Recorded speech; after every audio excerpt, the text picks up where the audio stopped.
Iran काहीतरी मोठं करण्याच्या तयारीत असल्याच्या चर्चा होऊ लागलेल्या आहेत। कारण इराण आणि इस्रायलमध्ये तणाव सुरू होता।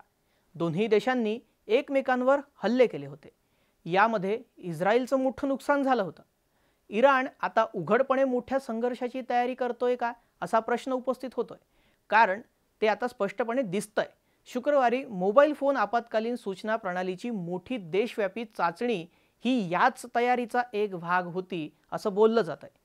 काय घडलं तिथे तर निवडक मोबाईल वापरकर्त्यांना म्हणजेच निवडक मोबाईल ऑपरेटर्सना चाचणी संदेश पाठवून ते आपल्या नागरिकांना सतर्क ठेवू इच्छित आहेत आणि येत्या काही महिन्यांमध्ये कोणत्याही अनपेक्षित परिस्थितीसाठी तयार ठेवू इच्छित असल्याचं सरकारनं स्पष्ट केलंय। जून महिन्यामध्ये युद्ध झालं होतं। जून महिन्यात झालेल्या या युद्धामुळे इराणच्या आपत्कालीन यंत्रणेतील अनेक कमतरता उघड झाल्या होत्या।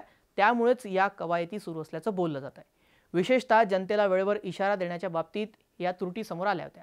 त्यानंतर देशाच्या नागरी संरक्षण संस्थांनी इशारा प्रणाली अपग्रेड करण्याचा निर्णय घेतलाय आता। तर इराणच्या या अणुसंस्थांवर अमेरिकेने हल्ला केला होता।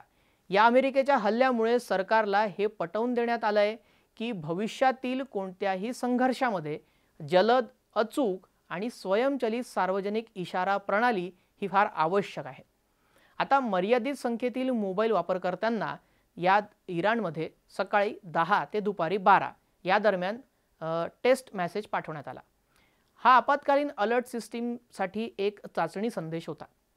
हा संदेश ॲपची आवश्यकता नसताना थेट अनेक मोबाईल फोनच्या स्क्रीनवर दिसला।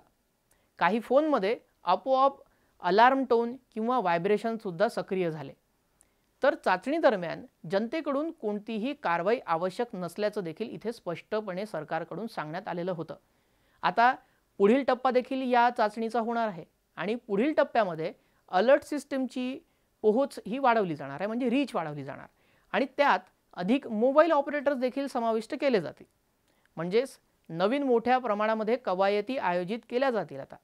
तर अधिकाऱ्यांचं याबाबत काय म्हणणं आहे तेही जाणून घेतलं तर अधिकाऱ्यांचं म्हणणं आहे की पुढील कवायतींच्या तारखा या योग्य वेळी जनतेला कळवल्या जातील। आता परत जगामध्ये एक मोठं युद्ध पाहायला मिळते का? तुम्हाला याबाबत काय वाटतं हे कमेंटमध्ये सांगा।